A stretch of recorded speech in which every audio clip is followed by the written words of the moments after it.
Habiganj cyber crime monitoring সেলের তৎপরতায় বিকাশ নগদ হতে প্রতারণাপূর্বক হাতিয়ে নেয়া নগদ অর্থ এবং মোবাইল ফোন উদ্ধারপূর্বক প্রকৃত মালিকের নিকট হস্তান্তর। সম্মানিত উপস্থিতি এবং মাননীয় পুলিশ সুপার মহোদয়, আজকে আমরা হবিগঞ্জে বিভিন্ন এলাকা থেকে আমাদেরকে এখানে ডাকা হয়েছে।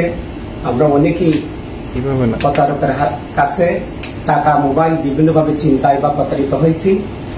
আজকে আমি আমার মোবাইল নিয়ে গেছিল বাস্তিগাল নামার পথে, আবেদন করার পর আমি আমার মোবাইল পাইছি। সেই জন্য আমি বিশেষ করে এই হবিগঞ্জে ডিবি কর্তৃপক্ষ এবং পুলিশ সুপার মহোদয়কে হবিগঞ্জবাসীর পক্ষ থেকে কৃতজ্ঞতা এবং ধন্যবাদ জানাই যে ওনাদের যে নিষ্ঠা এবং সততার মাধ্যমে আজকে ওনারা অক্লান্ত পরিশ্রম করে আমাদের হারানো টাকা এবং মোবাইল পেয়েছি। সেই জন্য আমরা ওনাদের কাছে কৃতজ্ঞতা স্বীকার করি, সাথে সাথে ধন্যবাদ জানাই। বিগত দিনে মানুষ প্রতারিত হয়েছে, কিন্তু এই ধরনের আমরা সাড়া পাই নাই। সেজন্য আবারও ধন্যবাদ জানাই এবং সবাইকে প্রতারকের হাত থেকে সচেতন থাকার জন্য আমাদের পুলিশ সুপার মহোদয় বলেছেন। আপনার টাকাটা কিভাবে গিয়েছিল?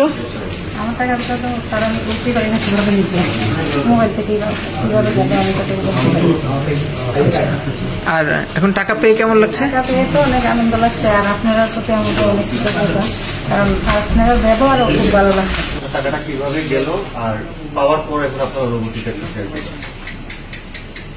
স্যার আমার নাম্বারে ডিসেম্বরে ফোন ছিল, তারপরে আমি এগুলো ফোনে যাই না, আমি হ্যাক করা হয়। বলতেছি যে নতুন সব আর ঘটনা আছে, আমরা নতুন করে বিকাশে রেজিস্ট্রেশন করতেছি, এখন আপনার নাম্বারটা করে যাবো, আপনি করেন।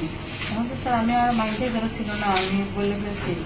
তারপরে এখন আমার মোবাইলে কোনো মেসেজ আসছে না, যখন আমি ক্লিক করতাম তার পিন কিন্তু চেঞ্জ হয় না, কিন্তু আমার এই বিষয়ে কোনো আইডিয়া নেই। তারপরে যখন আমার মোবাইলে দেখা আছে আইআইটি গই, কিন্তু মেসেজ আয় না, কিন্তু আমি যাই না, মেসেজ ফেরা আয় না, আমার কোড নাম্বার নিয়ে এরকম করা হয়েছে।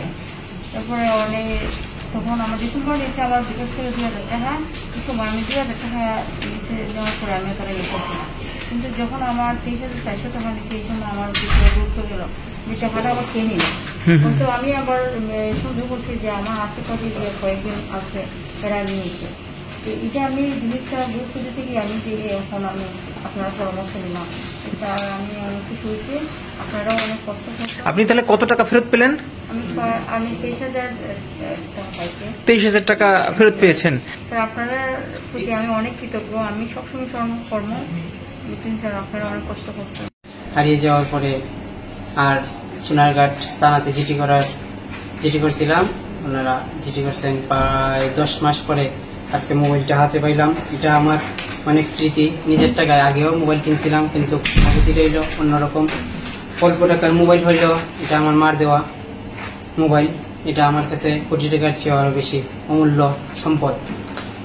এটা ধন্যবাদ জানাই হবিগঞ্জ ডিবি পুলিশকে, আমাদেরকে এত কষ্ট করে দেওয়ার জন্য, মোবাইলটা আমাদেরকে উদ্ধার করে দেওয়ার জন্য ধন্যবাদ। আসসালামু আলাইকুম।